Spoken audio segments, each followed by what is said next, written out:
Clyde and Dion, thanks. Channel 6 has been associated with the Indianapolis Motor Speedway really since day one, airing the 1949 race that day. And the Speedway honoring the history of the TV station. How about that? Lighting up the scoring pylon here at the track. 70 years and counting. Now, part of the Channel 6 story is a very special relationship with a legend here at the track and also Channel 6, Tom Carnegie. You'd know that voice anywhere, but where you loved it was when it was broadcasting sports. Channel 6, then known as WFBM, aired its first Indianapolis 500 in 1949. The station hired Tom Carnegie in 1953. That voice, this station, hooked up for a ride of a lifetime. A source of particular pride is the fact that Channel 6 was the very first station to have a daily show from the Indianapolis Motor Speedway. We called it Trackside. Trackside 6. Sportscaster Craig Roberts joined Carnegie one day on Trackside when the weather was less than ideal. Now it's starting to hail, and it's coming down real good, I can tell you that. This is live hailstorm. This is really a lot of fun out here at the Speedway. I'm sure you'd like to join us if you could. The audience joined Carnegie all over the world.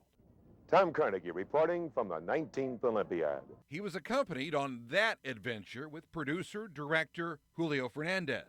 Tom was a wonderful person, and we went to Mexico in 1968 to cover the Olympics because we had a lot of Indiana athletes, especially swimmers and divers. So the station decided, well, maybe we should cover that ourselves. Carnegie's globetrotting did not stop there. After Jimmy Clark won the 1965 Indy 500, he visited Scotland to get a behind-the-scenes glimpse of the Flying Scot. Channel 6 produced a documentary with that title. Carnegie many times called Clark his favorite driver. In between gathering up close and personal insights for viewers, Carnegie was entertaining his colleagues. If that Carnegie says, "Howdy, good sports," just once more, I'm going to scream. Howdy, good sports. Tom Carnegie reporting. He had a great sense of humor. You know, he had that big, deep voice, and it sounded sometimes pretty gruff and everything, but he always had jokes to tell, and he always kept things light and lively. He was so irascible and so cutting and so funny. He was unique. While blazing a trail for his own Hall of Fame career, he identified and guided young broadcasters at Channel 6. I'm most grateful for the opportunity that Tom Carnegie gave me.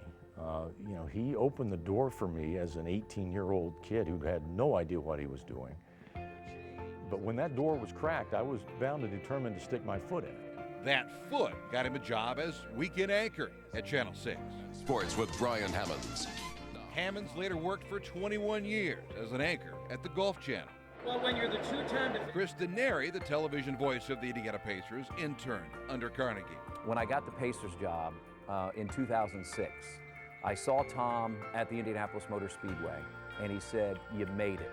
You made it." And I think that was, of all the things that people have said to me in my career, that meant the most, because I was there by his side as an intern, 30 years prior, and he told me I'd made it. It is a new track record. From his contributions at the track to his love of high school basketball. Tom Carnegie from Arlington for Channel 6 Sports. To his work in the studio, Carnegie had his foot on the gas, flat out, all the way.